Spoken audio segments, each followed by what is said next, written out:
All anybody has to do is call 311 and talk about the smoke alarm program, and they can get put right into the system.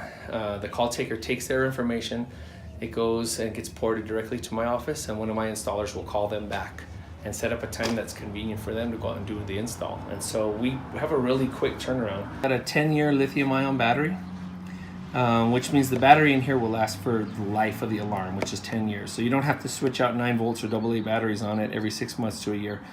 So on the alarm, we always install the date that we installed it and the 10-year after date, so that the homeowner knows when they need to replace it.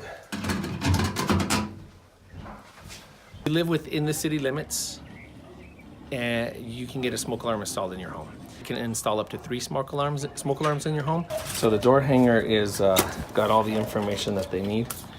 It's in both English and Spanish, and has how to get a hold of us and all the safety tips that we want them to be aware of, and how to contact us in case they do want a free smoke alarm installed in the home. It's such a life-saving tool for the neighbors and in communities that we really want to make sure it gets completed quickly.